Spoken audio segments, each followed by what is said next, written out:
নজর রাখবো হাওড়ার দিকে। বিজেপির বিজয় মিছিল ঘিরে তীব্র উত্তেজনা ছড়ালো হাওড়ার পাঁচলা বিধানসভার অন্তর্গত ইসলামপুর এলাকায়। মিছিল চলাকালীন শাসক দল তৃণমূল কংগ্রেস এবং বিজেপির কর্মী সমর্থকদের মধ্যে ব্যাপক সংঘর্ষ বাধে। পরিস্থিতি নিয়ন্ত্রণে আনতে ঘটনাস্থলে মোতায়েন করা হয়েছে জগৎবল্লভপুর থানার বিশাল পুলিশ বাহিনী এবং কেন্দ্রীয় বাহিনী। স্থানীয় সূত্রে খবর পাওয়া যাচ্ছে, সম্প্রতি হয়ে যাওয়া নির্বাচনের ফলাফলকে কেন্দ্র করে এদিন ইসলামপুর এলাকায় একটি বিজয় মিছিলের আয়োজন করেছিল বিজেপি। অভিযোগ উঠেছে, মিছিলটি যখন ইসলামপুরের মূল রাস্তা দিয়ে যাচ্ছিল, ঠিক সেই সময় আচমকাই তৃণমূল কংগ্রেসের কর্মী সমর্থকদের সঙ্গে তাদের বচসা শুরু হয়। মুহূর্তের মধ্যে সেই বাদানুবাদ, হাতাহাতি এবং দুই পক্ষের মধ্যে ব্যাপক সংঘর্ষের রূপ নেয়। সংঘর্ষের জেরে রণক্ষেত্রের চেহারা নেয় গোটা এলাকা। দুই পক্ষের কর্মী সমর্থকেরা একে অপরকে লক্ষ্য করে ইট বৃষ্টি শুরু করে বলে অভিযোগ। ভাঙচুর চালানো হয় বেশ কিছু এলাকাতেও। এই ঘটনায় দুই পক্ষের বেশ কয়েকজন কর্মী জখম হয়েছেন বলেই জানা গিয়েছে। ঘটনার জেরে সাধারণ মানুষের মধ্যে তীব্র আতঙ্ক ছড়িয়ে পড়েছে এবং মুহূর্তের মধ্যে এলাকার দোকানপাট বন্ধ হয়ে যায়।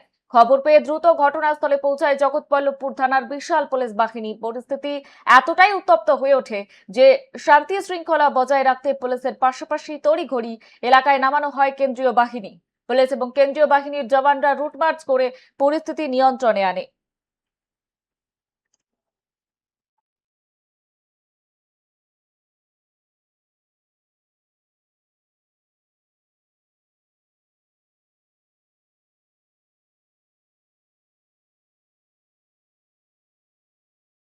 যেমনটা জানাচ্ছিলাম, বিজেপির বিজয় মিছিল ঘিরে তীব্র উত্তেজনা ছড়ালো হাওড়ার পাঁচলা বিধানসভার অন্তর্গত ইসলামপুর এলাকায়। মিছিল চলাকালীন তৃণমূল কংগ্রেস এবং বিজেপি কর্মী সমর্থকদের মধ্যে ব্যাপক সংঘর্ষ বাধে। পরিস্থিতি নিয়ন্ত্রণে আনতে ঘটনাস্থলে মোতায়েন করা হয়েছে জগৎবল্লভপুর থানার বিশাল পুলিশ বাহিনী এবং কেন্দ্রীয় বাহিনী। স্থানীয় সূত্রে খবর, সম্প্রতি হয়ে যাওয়া নির্বাচনের ফলাফলকে কেন্দ্র করে এদিন ইসলামপুর এলাকায় একটি বিজয় মিছিলের আয়োজন করেছিল ভারতীয় জনতা পার্টি। অভিযোগ উঠছে, মিছিলটি যখন ইসলামপুরের মূল রাস্তা দিয়ে যাচ্ছিল, সেই সময় আচমকাই তৃণমূল কংগ্রেসের কর্মী সমর্থকদের সঙ্গে তাদের বচসা শুরু হয়। এ বিষয়ে বিস্তারিত জানবো। আমাদের সঙ্গে টেলিফোন লাইনে রয়েছে আমাদের প্রতিনিধি রমেশ পোরেল। রমেশ, এই মুহূর্তে ওই এলাকার পরিস্থিতি কেমন? হাওড়া জগৎবল্লভপুর ব্লকের অন্তর্গত যে পাঁচলা বিধানসভা এলাকায় ইসলামপুরে, সেখানে বিজেপির তরফ থেকে একটি বিজয় মিছিল বার করা হয়েছিল। সেখানে কিন্তু পাঁচলা বিধানসভায় বিজেপি কিন্তু পরাজিত হয় এবং জয়ী হয় কিন্তু তৃণমূল কংগ্রেস। সেখানে বিজয় মিছিল করার ফলে কিন্তু বিজেপির যে বিজয় মিছিল যাচ্ছিল সেখানে বিক্ষোভ দেখাতে শুরু করে বা তৃণমূল কংগ্রেস এবং বিজেপি দুজনে কিন্তু হাতাহাতিতে লেগে পড়ে। ঘটনাস্থলে জগৎবল্লভপুর থানার বিশাল পুলিশ বাহিনী ও কেন্দ্র বাহিনী রুটমার্চ শুরু হয় এবং এখনো পর্যন্ত সেই এলাকায় টিকিট করা রাখা হয়েছে। একদিকে তৃণমূল কংগ্রেসের কর্মীরা রয়েছে, আরেকদিকে বিজেপি কর্মীরা রয়েছে। সেই নিয়ে কিন্তু ব্যাপক উত্তেজনা এই হাওড়া জগৎবল্লভপুর ব্লকের যে পাঁচলা বিধানসভা রয়েছে সেখানে যে ইসলামপুর এলাকায় ব্যাপক উত্তেজনা। বর্ষা।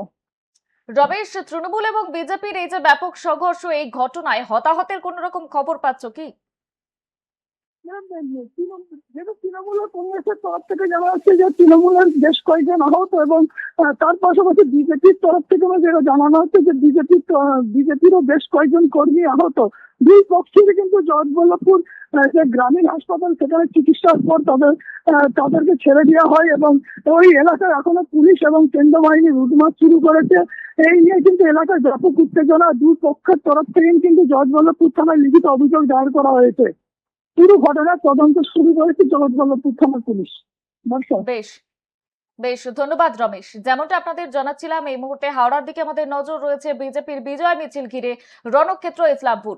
তৃণমূল এবং বিজেপির ব্যাপক সংঘর্ষ, আর এই সংঘর্ষের ঘটনায় নামানো হয়েছে কেন্দ্রীয় বাহিনী। যেমনটা জানাচ্ছিলাম, বিজেপির বিজয় মিছিল ঘিরে তীব্র উত্তেজনা ছড়িয়েছে হাওড়ার পাঁচলা বিধানসভার অন্তর্গত ইসলামপুর এলাকায়। মিছিল চলাকালীন তৃণমূল কংগ্রেস এবং বিজেপি কর্মী সমর্থকদের মধ্যে ব্যাপক সংঘর্ষ বাধে। পরিস্থিতি নিয়ন্ত্রণে আনতে ঘটনাস্থলে মোতায়েন করা হয়েছে জগৎবল্লভপুর থানার বিশাল পুলিশ বাহিনী এবং কেন্দ্রীয় বাহিনী।